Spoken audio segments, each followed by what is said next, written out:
Hi everybody, I'm QuiteGoneJin, old school gamer, MMO PvPer since the early 2000s, and I was old then, so, hopefully I make it to the next game that comes out.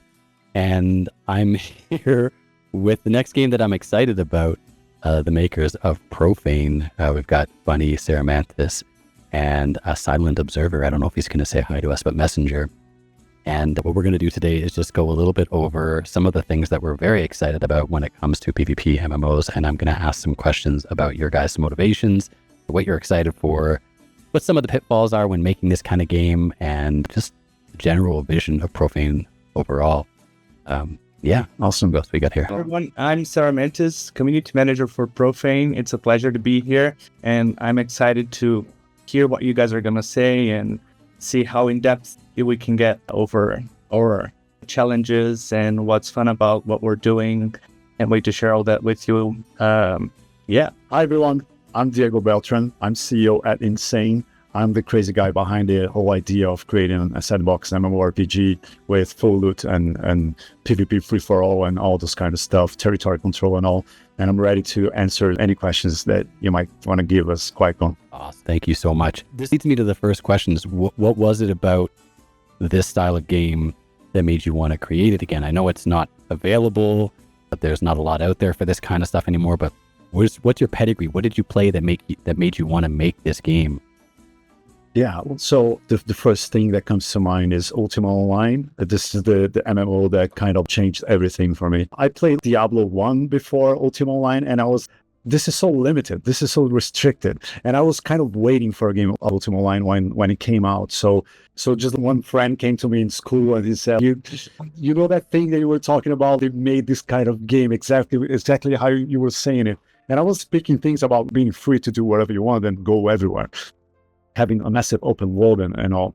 And it was that. Ultima Online was that. So, and I was kind of skeptic. Before I got there, I was like, there's going to be some kind of restriction. And Ultima Online wasn't that. You could do whatever you want. Like, you could invent actions, you could mix things and see the results. You could do whatever you want in there. The whole world was inhabited by players, so the story was changing all the time. And I was seeing those kind of things by then. It was 98, 99, and thinking, the future of MMOs are going to be awesome. It's going to be like this, but with great graphics, great gameplay features and stuff. And no, they went to another path. They saw a great success in EverQuest, and then World of Warcraft thought it was more casual and therefore would retain more players. Everyone who was making MMOs by then was kind of getting this curve out of the things that were being explored, and they were going through this path of linearity, where the world is in the control, and the world and the lore is in the control of the devs and not in the control of the players. Between 2000 and 2009, I was for 9 years searching for an MMO. There was a new version of Ultima Online 3D with good graphics, action gameplay and stuff like that.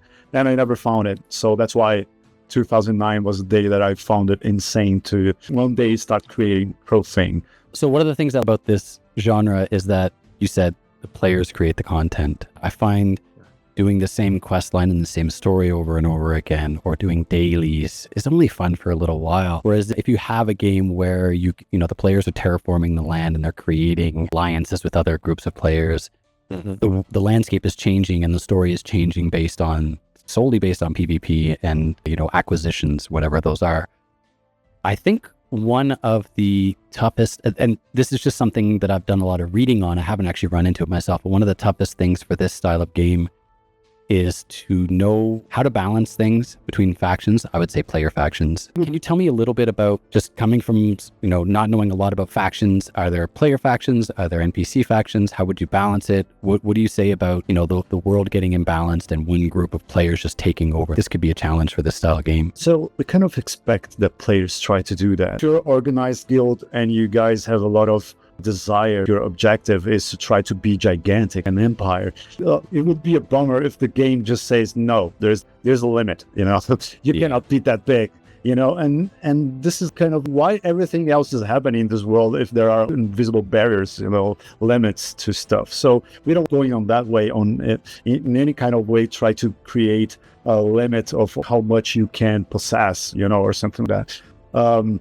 I came from Darkfall and I saw the story there take a lot of turns, and usually what you see is Darkfall is not an easy game for you to try to conquer everything. It's just not easy. Huge alliances was forming, and there was times that there was that Hyperion kind of dominated everything.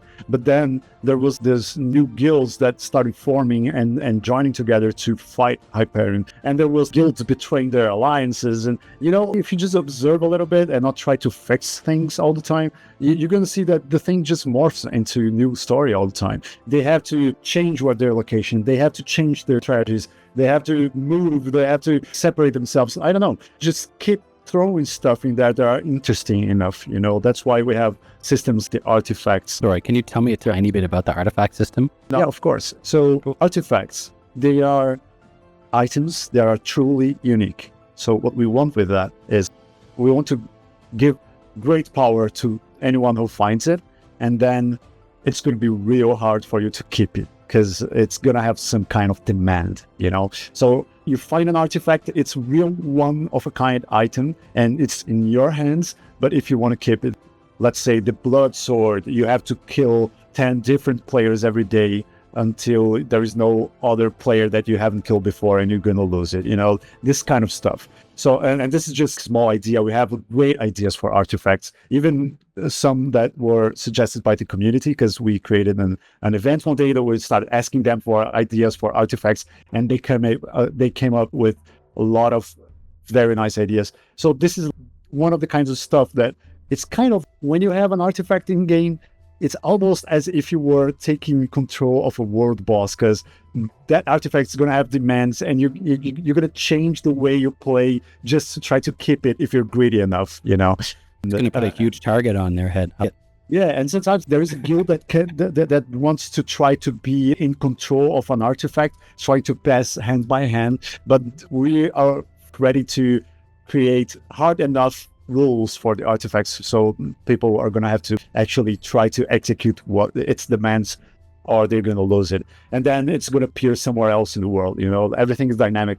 It's every time we add something to the world, it will appear there dynamically. It's not something that we're going to put it right here. We're just going to say the world can spawn this kind of artifact now, so it's going to appear somewhere and someone's going to find it.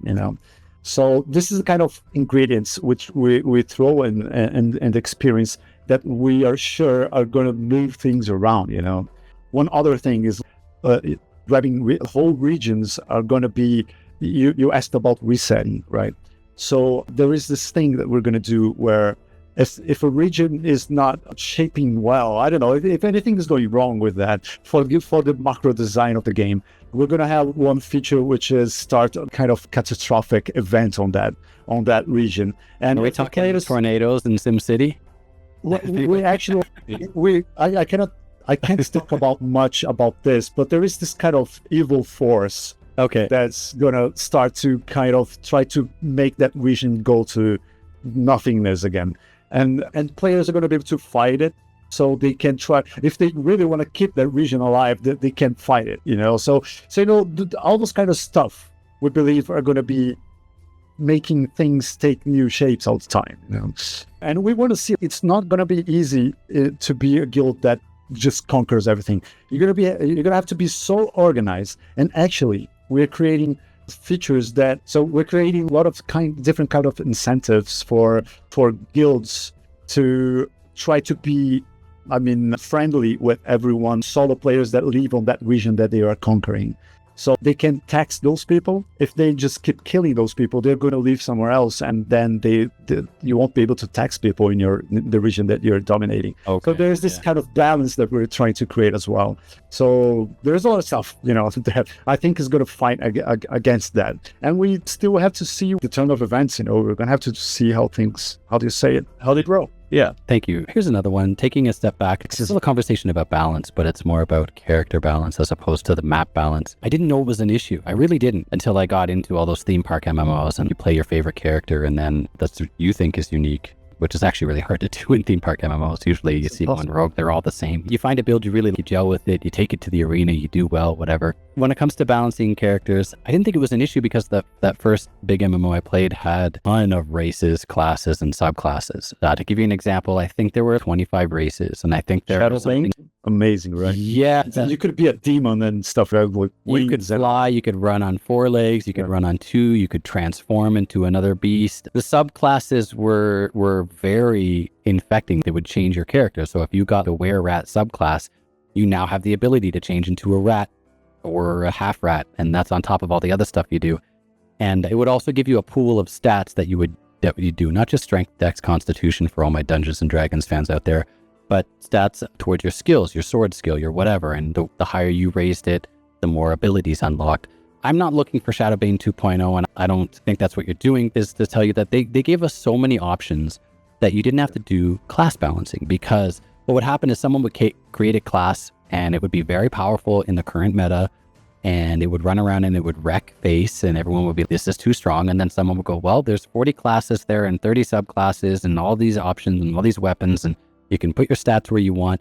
I'm going to make something that counterbalances that. And the meta would just change naturally, and that would kind of roll out all the way into the maps, where you'd have guilds of this class and race combination and guilds of this class and race combination trying to beat each other out. And it worked out really well. I haven't honestly looked, and I know for a lot of games that have the survival aspect, they go one of two ways. They're still doing the class trinity, or they're not. And instead of doing classes, it's your weapon gives you your abilities. So if you have sword and shield, I think New World. Albion. Which way are you going with the class feel of Profane? And tell me a little tiny bit about that. Thank you. So our base is on Ultima Online. I think what they created there on vanilla version was amazing, which is you get better at what you do. So you kind of naturally, the way you to play is going to be enhanced as you practice with it. So you to use the bow and arrow. So as you use it, you get better with bow and arrow, and you just start unlocking new things that you can do with bow and arrow. You guys to cast spells, you just start casting spells, and you're going to get better. You're going to have more spells and stuff like that. So this is one of the things that we're going to do. We call it proficiencies. So the players are going to be increasing their proficiencies with everything they do. You're collecting wood, you're going to increase lumberjack, and you're going to and then you unlock perks, which is the name that we gave to those kind of passives that you accumulate, and then you just start having a lot of perks for several different proficiencies, and the ones that you use the most on the way you play the game. So this is one of the things that are going to kind of create different paths for everyone. There is this question that everyone makes, which is, so you can get better at everything, and so everyone is self-sufficient. And the answer I have for that is no, because even if there wasn't proficiency system on a sandbox game, that you still have to set different roles for people in your guild. So there's always going to have to be someone wasting their time collecting wood, and someone collecting minerals, and then another person who is fighting mobs to get some kind of gatherables that you can get from this mob. It doesn't matter. You're not self-sufficient. You still you cannot by yourself create an altar and start conquering an area and taxing people in there just by yourself, because people are just going to destroy your altar, and you don't have resources enough to keep it up, So you're going to have to build a strategy with more people. So you're never going to be self-sufficient. You're just going to be good at everything if you actually get there. And one of the ways we have to evolve the game through time is adding more perks and more levels for all proficiencies. And there's going to be a lot of proficiencies, work proficiencies, crafting, blacksmithing, and carpentry, and alchemy, and several more from work. And then gathering, herbalism, mining, lumberjacking, and several others, fishing and stuff like that. And then combat skills, archery, swordsmanship, fighting, base fighting. And well, it's really based on Ultima Online. But there is a layer above it. Since you talked about the meta being achieved kind of soon on some games, we're going to have something very different when it comes to the skills that you can actively use when you are in combat, which is, we call them the elemental skills. The thing that you were saying where the meta keeps changing, kind of games that have this kind of stuff are trade card games. The meta keeps changing because they're adding new cards all the time, and everyone's finding new stuff. And this is the thing that we're going to do with Profane. Elemental skills are kind of active skills and passive skills that you can collect, exploring the world and finding secrets about the world. And then you have huge collection, but you can only use 8 at the same time. That's what I was going to say. So you're going to fill your deck with all the skills that you found around the world, and we're going to keep adding skills every month, just the same way MOBAs do with their heroes, you know? Yeah. This is the plan list. Okay, I mean, I was leading up to a fear that people would make a character and I'm like, this is the ultimate character because you have this ranged ability that does this much damage. Now everybody's going to make this character, and it sounds you've already got that in the back of your head and you're trying to avoid it, and that's great. I mean, it's totally up to you, and I only have an ephemeral idea of how this game is going to work, but you could also plus your passives and your actives so that if you have an active combat skill with bow and arrow, it gives you a bonus to a passive skill with wood chopping or something like that, in a way that it turns into... I don't have this. You do? Okay, that's very cool. This is proficiencies, right? We have proficiencies. If you craft 10 axes, you know, if you craft 10 of those, you're going to unlock a perk for axe fighting, which is for more penetration because you understand axes better now. So this is already in the game, you know, this is something that there is this kind of thought given to different proficiencies, kind of giving perks to one another, you know. Are there classes and races? Sorry, there's no classes. Are there's races, or is everybody the same race? Because I think I saw some pretty cool art when it comes to characters, but I don't remember if there are different races in the game or not. What we created, we really saw huge problems for scalability when we create very, very different races for the game. So for now, at least, we are keeping only what we call ethnic groups. There's one race which we call the Felvedais, which is the race that the players play. They are they're very much humans, but with different skin colors and some different kind of ears, and some aspects you're going to see that they are different from humans, but they are one race. But then there are ethnic groups in there that on the lore, if you read the lore, you're going to find out that those ethnic groups, they emerged because different groups of Felvedais were using different kinds of elemental skills, and it changed them a little bit. So they were influenced, their evolution were influenced by the spells that they were using, you know. So this is kind of what we created there. I mean, it's good to be realistic when it comes to scalability creation, especially when you have a medium to small team. I find limitation is not necessarily a bad thing. One of the things I harken back to, and you kind of mentioned this already, was the times at WildStar when I played that game for a very short period of time. Everyone was so mad that you could only put, I think, 6 or 7 abilities on your bar.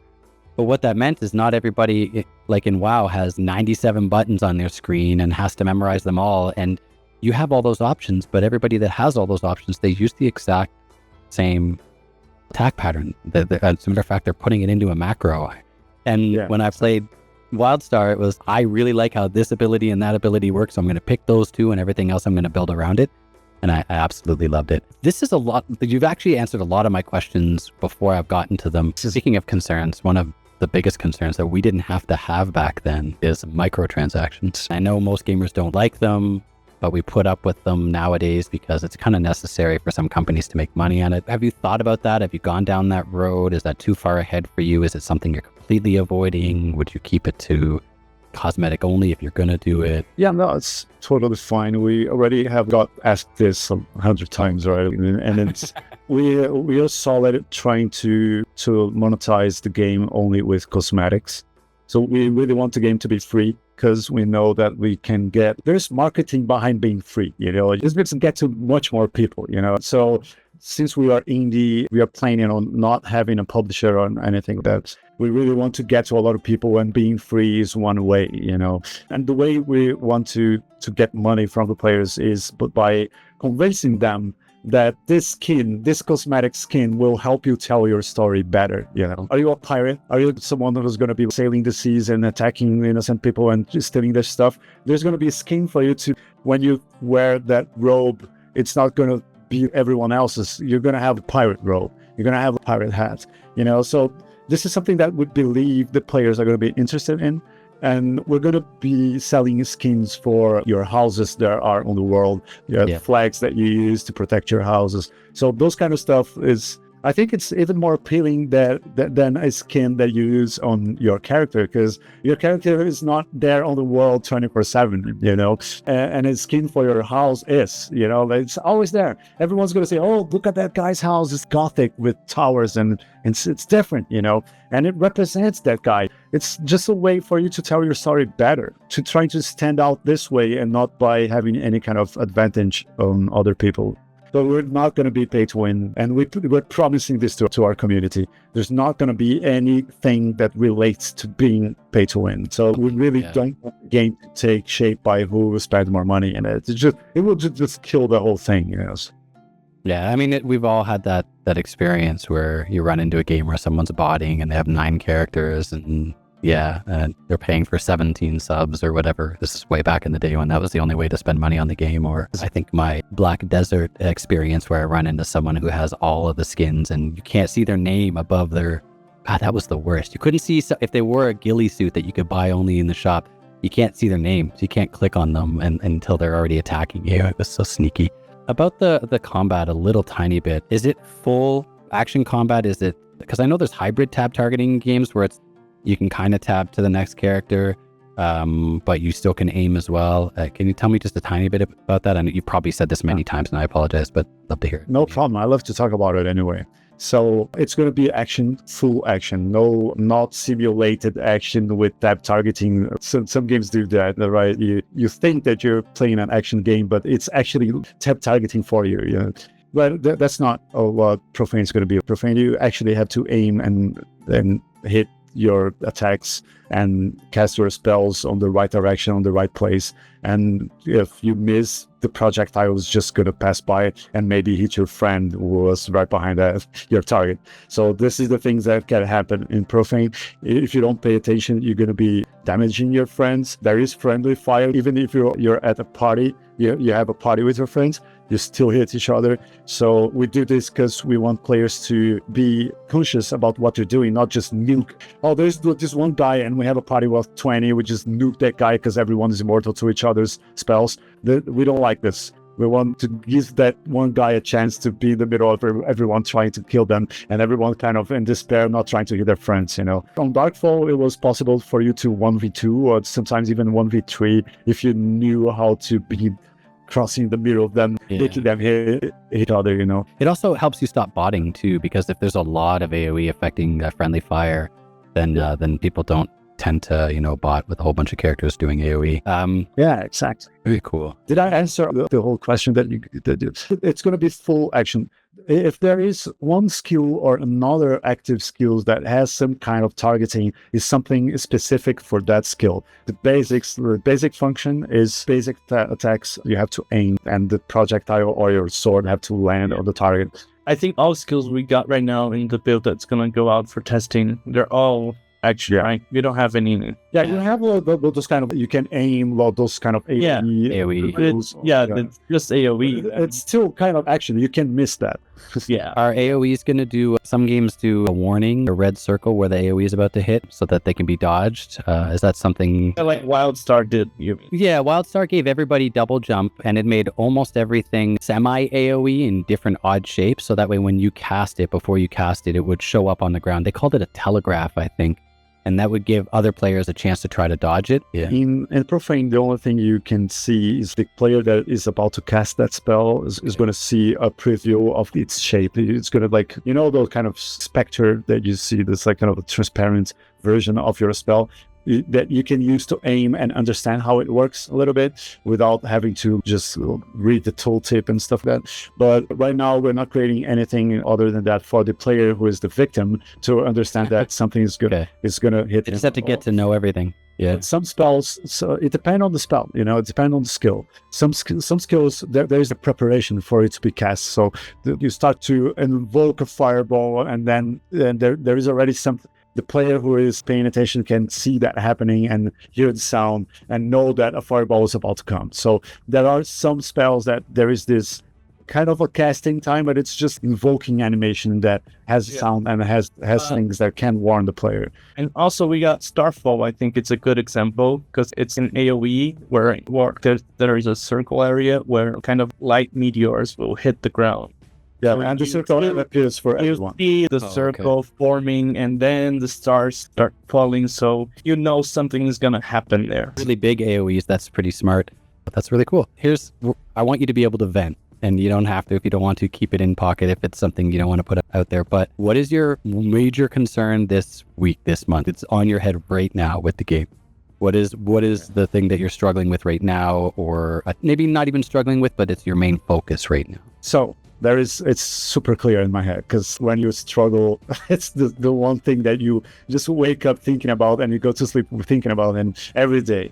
So the main struggle right now is to put up tests with the community that happens every week. That's what we are trying to achieve. And it's not that we're failing, it's just that we kept creating so many new systems for the game for so long that when you just try to wrap everything up and try to build the first test, it just takes a while, because a lot of broken things that are not working the way we thought it would, and things that we just left in the middle behind because it was the right time to start another system, and then it was not ready enough, or we thought it was going to be good, but the things that we cut off from it just made it useless. So a lot of things that we just keep discovering when we try to wrap up everything to start testing the game with players. Now, we've done a lot of tests already. There was a pre-alpha version, which we tried. We ran 24/7 tests with the community for 1 year and a half. I mean, almost 2 years, from 2016 to 2019, actually. So this is one of the times that we learned a lot how to do things. And then we had to revamp the whole game because a lot of things didn't have the right scalability for us to create a real game. So we just started to create everything from scratch. And now we're trying to go back into being able to turn the servers up 24/7, even if it is alpha version. They were not promising a release or anything, but we just want to keep the servers up because we know that we just can't develop the game through a long period without testing it with the community. We know how important it is to get feedback, constant feedback, and transform this feedback into making the game more fun, because it doesn't matter if it's a hardcore MMORPG with everything it has to be fun either way. It's a game in the end. It can't feel a simulation, I don't know if you played Life is Feudal MMO. That game felt a simulation. Yes, it's super terraform and you have a lot of things. You could do everything, but everything that you try to do is you're dying. It's not easy. You just get frustrated all the time. So we just have to know that the game is not frustrating. Community that we know that wants a game like Profane, Yeah. So I know we're probably always going to be frustrating. Some people that prefer to play casually theme park MMOs, but those play Darkfall, that play Shadowbane, that play Albion, that play Ultima Online, and the list is getting gigantic nowadays because there is always one MMO trying to be that MMO, that turns things to the other side. And we want to be fun for all those players, So the struggle we have right now is actually being able to make tests run smoothly every week with new things coming in. But the good side is, since we've been really trying to do this, we found out all the problems we had that were preventing us to do it. So we fixed a lot of things. We are preparing as a company to be a company that can deliver tests every week to our community. I wake up every day and I say, what is the first meeting that I have today? It has to be about that, and it always is. And we are about 50 people, and everyone is on this mindset right now, which is a good thing. Well, that almost ends it for me. I just want to finish with, maybe you could tell me, where can people, besides say your Discord, and I know where I found you is your Discord and your Reddit, where can people find Profane so that they can sign up for testing or be a part of this, the this struggle of having the servers up and having everyone mess around with whatever your current iteration of the game is? Mostly on Discord. If you want to join the tests, that's where we've been keeping the invites. Probably the first version we get out for testing, we won't make a lot of noise outside Discord until we know we have the tests going and that the version is actually stable for testing, so we can reach what Bunny was talking about, it being a frequent thing that we have every week. Besides that, you'll find us on our social media. So it's /Profane MMO for Instagram, for Facebook, for TikTok, and Twitter. And yeah, we have our website too, but that's not the best place to get updates on. You'll find a link to bringing you to our Discord. Try to funnel everything to our Discord. Yeah, we're yeah, everyone to Discord. So Discord is the best place. As you know, also Reddit is a channel that we keep alive too, where we post stuff to there. But the live discussion where we're frequently interacting with people, and players can leave a suggestion that you can upvote or downvote Or feedback, right? forums. Yeah, so we will sometimes, depending on how important we think something is, we will also share that on other social media too. And if we're not sharing it there, then we're making a post where we're saying, hey, we have this forum going on in our Discord. Join if you want to answer it, be part of this. Sometimes we're asking players about a specific. We had a skin in the past, where which skin do you think would be best for our first try, and stuff like that we help. But yeah, Discord is the main channel where you can participate. Icon, thank you very much. Your questions, they were amazing. You know, it's just from someone who understands what is this other side of the MMOs, this other path that's only a few people compared to the size of theme park players. It's so amazing to get those kind of questions, because they go straight to the points where we were thinking about how do we solve this, how do we solve that, you know, to actually be able to create a sandbox MMO that feels unique and true history. Yeah, you know, one of the things that got our attention was the kinds of questions that we thought that you were going to bring to us. So we have to talk to this guy, because he's gonna ask the right questions, you know, and that's exactly what happened here. So thank you very much. Thank you. I hope to be part of more discussion in the future. I never stop thinking about these kind of games. I guess we'll wrap it up from here. I really appreciate everybody's time, and I can't wait till we talk again soon.